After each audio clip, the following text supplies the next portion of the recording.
Good afternoon. Welcome to another edition of Tuesday's Topic. Today's topic, changes to the Medicare prescription drug plans for 2025.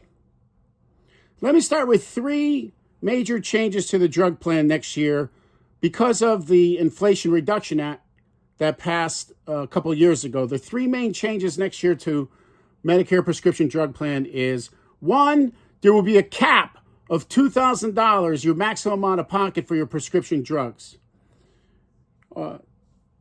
Two, the donut hole or coverage gap has been eliminated for next year.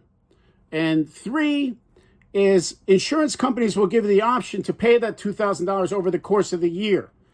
It's a way to smooth out the premiums. Instead of spending the first $2,000 in the first 3 months, you'll be able to pay something like $181 over each month for the course of the year. So this chart that I shared in my July newsletter talks about the difference, how the Inflation Reduction Act has changed the Medicare landscape from 23 to 24 to 25. And in 24 is when we saw $35 insulin charges and no more payments once you got to the coverage gap. But you had to get to a total spend of $8,000 before you got to the coverage gap this year, 2024, which really wasn't $8,000. It was, if you took brand drugs, generally you paid 25% in the gap, so you would have paid about $3,400. But next year it's going to go like this. You're going to have a $590 deductible on most plans.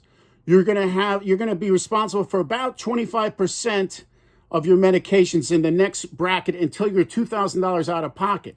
Then no more coverage gap, no more catastrophic, because in the catastrophic, basically the insurance company and the manufacturer is going to pay during the catastrophic. So that's all the good news.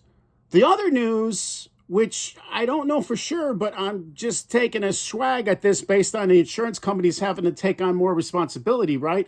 If the maximum out of pocket for some people is only going to be $2,000 and they were paying $3,400 or more previously, guess what? The insurance companies need to make up that money. So my guess is there's going to be consolation or insurance companies reducing the number of plans that they're being offered. I think that there's going to be some price increase on the various plans. And we'll see what happens. They might even stop paying agents commissions. Who knows? They might not even use agents anymore. So we'll have to see what happens. 4 weeks from today, I will know better. Also, the government released some information on July 29th about how they're going to reimburse insurance companies on drug plans. So upcoming Tuesday topic, we'll talk about that. And then when we get to October, I can talk about what actually happens in terms of dollars and cents for the various drug plans. But for now, the three main things: $2,000 cap, that's going to be tremendous for people that spend a lot of money on their medications. No more coverage gap, and you're able to spread your payments out over the course of 12 months. Those are the three main changes for the prescription drug plans for 2025. Next week, I'll talk more about the July 29th information from the government to the insurance companies. It's going to be a little bit more dollars and cents oriented. Not as exciting. Have a great day.